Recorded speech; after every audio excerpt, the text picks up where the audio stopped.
You're watching First Alert 7 News at 9 on the CW and live on YouTube with Lauren Munt and weather with Tom Tiefertiller.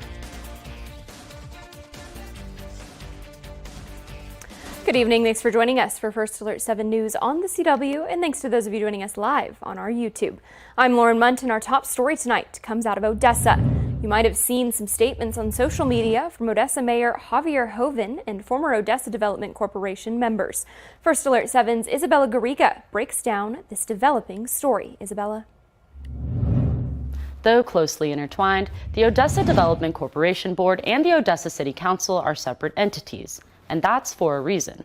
The ODC is in charge of getting grants to further economic development in the city. They focus on creating new and retaining existing jobs and promoting capital investment. But there are very specific guidelines in what the ODC can fund and what they by law have to follow. But ultimately, the City Council has authority.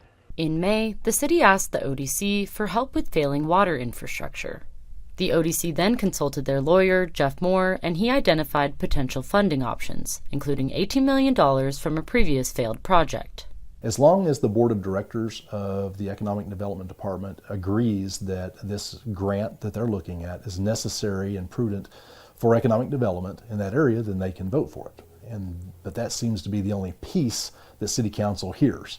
But there are very structured rules under that act that say how that money, can be spent. City Manager John Beckmeyer said no to this proposal, claiming it was illegal and not in the ODC's jurisdiction. By legislation, it's development of new and expanding business, keeping jobs, that type of thing. It's not the maintenance of infrastructure. The city kind of keeps wanting to go back to this new and expanded businesses. Well, we have new and expanded businesses all over our community. They're trying to equate that to new and expanded areas. Shortly after, the city announced that they had $25 million for the problem. 501-103 allows us to build infrastructure that's not directly connected to a project, but that will promote or enable new or expanding business in that area. At the July City Council meeting, Crow was removed from the ODC board as president, with the city citing his restriction of their access to Moore, ODC's attorney, as the reason. We just wanted them to follow proper protocol and go through the ODC to actually talk to the ODC attorney. We were getting all these different reports back that the ODC attorney was telling everybody different things. I don't necessarily think the ODC attorney was telling everybody different things. I think everybody was cherry picking what the attorney was saying so that it would fit their narrative and would fit their project. Taking over as president, Russell then requested a joint public meeting to discuss the next steps. Other topics discussed at that meeting were more transparency and honesty amongst the ODC and the city. The most transparent people we can ever be available to is the public. And that's just the bottom line. The City Council denied the public meeting request by the ODC, and the ODC denied a private meeting request by the city. Then at the latest City Council meeting, Russell was removed for, quote, violating the Open Meeting Act, though that act was outdated. Argument fell apart as his reason for removing me because as board president I should have known better. Well, as city attorney and city councilman, you ought to know what the law says. Crow, who was in attendance, said that there was also an attempt to remove the ODC's lawyer, Jeff Moore. It wouldn't be removing the lawyer, but using the lawyer in more of a consulting role. Councilmember Mata appointed Gene Chavez to replace Crow, looking to the future. The ODC board isn't about any one person, but what a great team we have that's doing economic development. And honestly, as long as City Council will stay out of it, they'll continue to do great things to bring in new jobs and to create new capital investment for the city. Both Crow and Russell plan to attend every City Council meeting and ODC meeting that they can in support of the city. We'll keep you updated on this developing story. Reporting for First Alert 7 News, I'm Isabella Garriga. Thank you, Izzy. Continuing with that story, Odessa Mayor Javier Hoven released a statement to the media today to go into more detail about the decision made by city leadership to remove Crow and Russell, saying in part, quote, those appointed to board positions serve at the pleasure of the City Council, and at times there are reasons for removals. As reflected in the votes of the City Council, this was one of those times. The full statement can be read on firstalert7.com. And following the release of the mayor's statement to the media via email, District 5 Councilman Chris Haney sent an email saying that he does not agree with the mayor and that the statement only represents the mayor. Again, the mayor's full statement and more responses from the men that were removed from the ODC can be found up on our website, firstalert7.com. We're tracking crime now, where First Alert 7 has learned that the second car and driver involved in the fatal hit and run of a 6-year-old boy in Andrews has been identified. Andrews police want the public to know that the driver has been fully cooperative with their investigation. They went on to add in a statement that read in part, quote, "Our hearts have been heavy this week, and we ask that our community continue to have prayers for all involved." APD says that no names will be released pending a further investigation.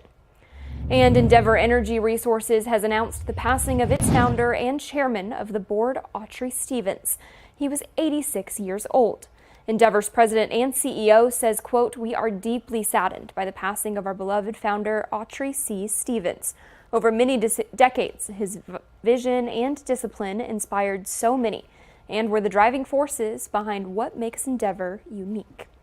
And Permian Strategic Partnership released a statement in the wake of Stevens' passing, saying he was a humble and visionary leader in the oil and gas industry and a titan of the Permian Basin community. Permian Strategic Partnership says that Stephen will be remembered among the leaders of the shale revolution, which transformed the United States from energy scarcity to abundance and established the Permian Basin as one of the largest secure supplies of energy in the world. Continuing to talk oil and gas, people are feeling a little bit of relief at the pump as AAA reports gas prices are falling across the state. According to AAA, across the Permian Basin, Midlanders are paying around $3.04 a gallon. That's 9 cents less compared to last week's prices in Midland. And Odessans, they're paying around $3 a gallon. The statewide average is currently $3.05. That's only 1 cent lower than last week's state average, but it's 41 cents less when it's compared to this time last year. And the national average stands at $3.44 for a gallon of gas.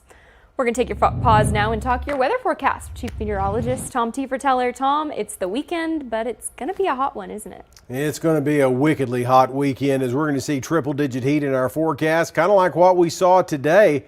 High temperatures across the area right at 100 out at the Midland National Air and Spaceport, 102 in Big Spring this afternoon, and Monahans, Pecos up to 104, as was Presidio. And the hottest temperature I could find was 111 down at Rio Grande Village.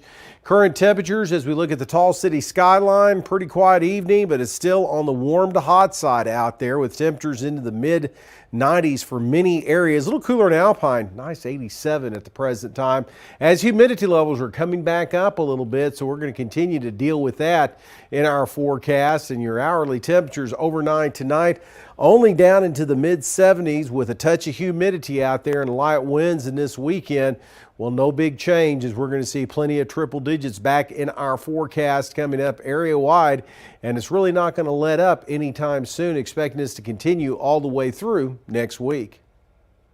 Thank you, Tom. In Midland, the city is planning to install new lights and pole structures in the downtown area.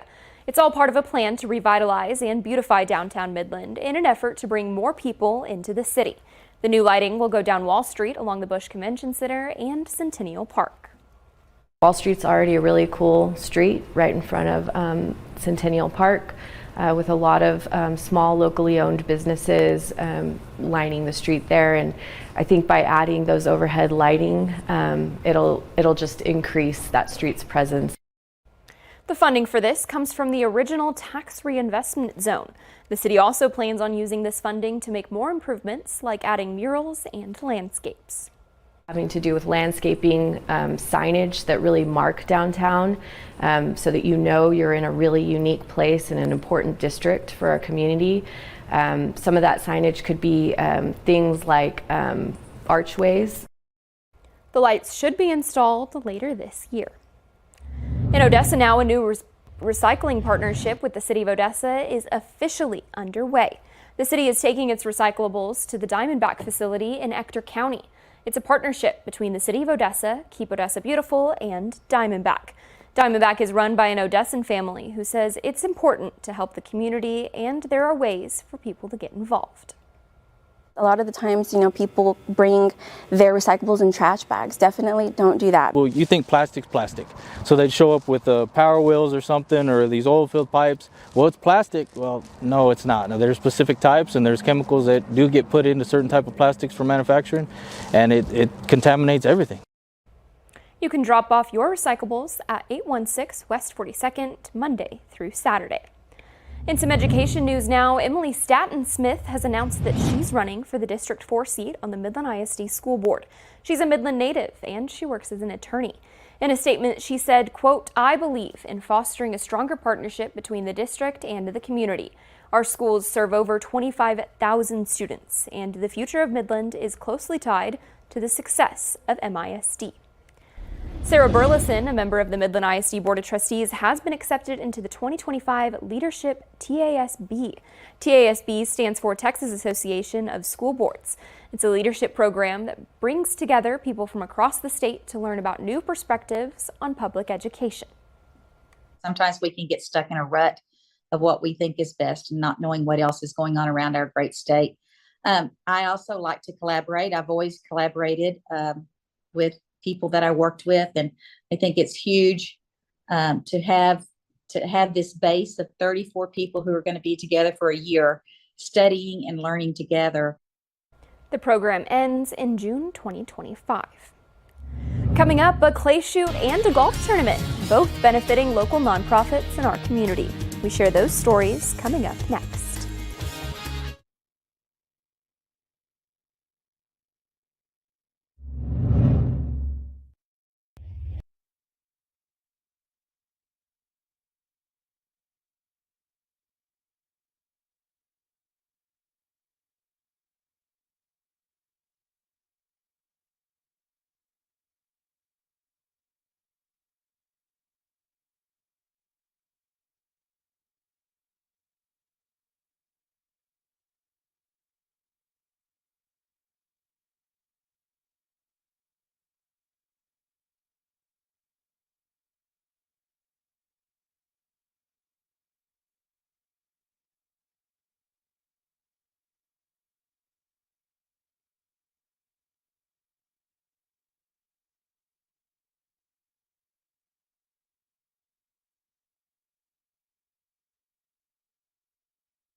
Over 530 shooters participated in today's 22nd annual Bustin' Clays Shoot. The event raises money for the United Way of Midland. It's the biggest fundraiser of the year for United Way, and it helps fund everything that they do for the community. Last year, this clay shoot brought United Way $225,000. Companies are able to come out and they've got teams to shoot, but then they learn a little more about the United Way and what they stand for and all the good work that they do. So it's a good time for folks to just, learn a little bit more about their community. We are well on our way to raise above $225,000, so that's an amazing feat. This fundraiser is the kickoff for United Way of Midland's 2024 annual campaign. And the 13th annual Windy City Golf Tournament benefiting Senior Life Midland was held today at Hogan Park Golf Course. Proceeds from today's fundraiser will go to Senior Life programs, including Meals on Wheels, Senior Companions, and Foster Grandparents Program. Tracy Retton says that in 13 years, this charity golf tournament has grown each year with more participants. Proceeds today will help us fund these different endeavors that we have in our community to help not only our homebound elderly, but the active seniors through our community volunteer program. Senior Life would like to thank all of the players, participants, and donations that make this tournament happen each and every year. Well, a hot day has turned into a very hot evening out there as temperatures are still into the mid-90s. And a lot of heat's in the forecast. Welcome to the dog days of summer. We'll talk about it coming up next.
Now, from the First Alert 7 Weather Center, here's Chief Meteorologist Tom Tiefertiller.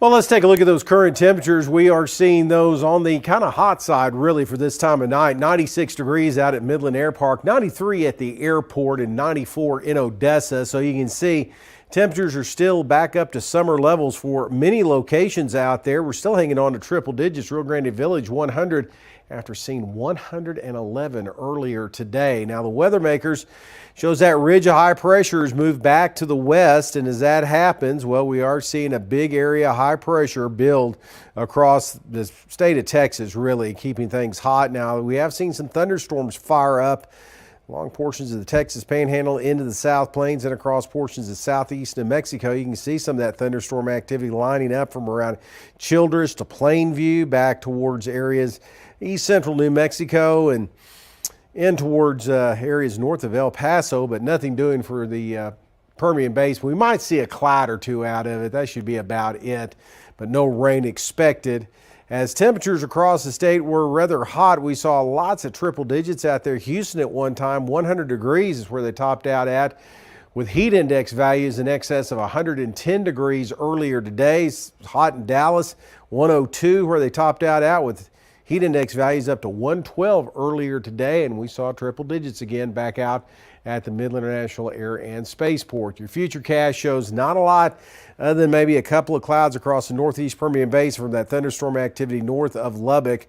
And then moving the clock ahead towards tomorrow afternoon, not seeing a lot happening even in the mountain areas. Maybe an isolated shower, thunder shower should really be about it. And even towards Sunday, not expecting a lot in the forecast as we look at the futurecast here all the way through Sunday afternoon. Maybe a few clouds drifting across the Big Bend area is all we'll be looking at. So for tonight, expecting things to be warm to mild out there into the mid-70s under generally clear skies. It's going to be hot tomorrow with triple digits all over the place, and we can kind of rubber stamp that in here over the next few days. We're going to see a hot weekend, a very hot next week with the worst of the heat Tuesday through Thursday, and no rain really in sight. Maybe a hint of a cool down the following weekend, but overall they'll get ready as August looks to be, well, the rest of it looks to be rather hot. Up next here at 9, Pigskin Previews continue with the UTPB Falcons. We've got your local sports coming up after the break.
Today for Pigskin Previews, we're taking it up to the college level with the UTPB Falcons. They're coming off of a historic 2023 season, claiming their first ever Lone Star Conference championship and making it to the NCAA tournament. The Falcons are looking to repeat, but go even further. First Alert 7's Jair Brooks Davis has more. Last year we realized what it takes to be a champion and the work it takes. Obviously you worry about the entitlement that comes with being a champion. Some guys think you don't have to work as hard because you've made it. Well, that's not the case. It's a whole new year, it's a whole new chapter, so you have to get right back to work just like you did last year. Our fuel to the fire is the preseason number 3, but we'll be number 1 at the end of the year. And the UTPB Falcons take that number 3 ranking prediction personally. After winning the Lone Star Conference title last season, UTPB looks a little different heading into 2024.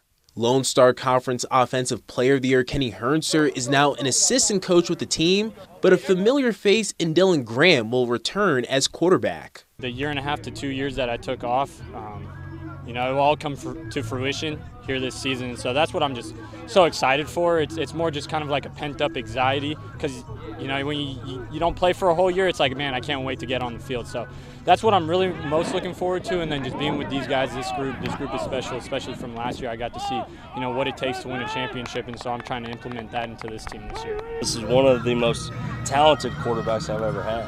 Now we just got to go put it on the field. Jeremiah Cooley, Ben Patterson, Deion Cook, and Corey Harris are options in the passing game and running game and have built a connection with Graham. We spend a little bit extra time out here, just getting that timing down. After every pass, go and chop it up with the guys. Like, hey, where do you want the ball? Do you want to hear? Do you want to hear? I'm like, hey, just give me a chance. Wherever you feel like the ball needs to be, I'm gonna leave it up to you. I'm not too picky. With Hayden Kelly graduating and becoming a coach, Jalen Rockwamore will anchor the defense, and he has a lot of confidence in his unit. We got guys all around. We got a lot of depth at every position on the defense, and so it helps because we got that next man up mentality. So we know the guy behind us is going to be able to play, make plays and stuff like that. So we're not really worried about any of that right there. But I think our strongest part of our defense is probably our D-line. The guys, some monsters in there. Despite the high expectations and a chance to repeat with an improved team, Coach McCollum wants to keep his players focused on the process to success. Just focus on the culture, focus on what got us to where we were last year. And now that we have a little bit more talent than last year, let's figure out how to work just as hard, if not harder. The Falcons will have a scrimmage tomorrow night at 7:30. That'll be over at Astound Broadband Stadium. The team will open up the regular season on August 31st when they face Western New Mexico at 6 o'clock. Still ahead, we've got one last look at your First Alert forecast before we head into the weekend. Be sure to stick around.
Well, no matter how you say it, it's still going to be hot here over the next few days. Triple digits in our forecast.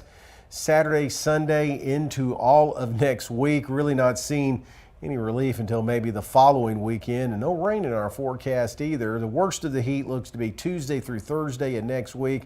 Will be 102 plus the way it looks right now. So get ready for that. In fact, the rest of the month of August really looks hot and near 100 degrees. So it might be a good weekend to just stay inside, maybe work on some home projects inside, in the air conditioning, rearrange your furniture, spring cleaning. I was out in the heat a little bit earlier today, and I know a lot of people attest to this.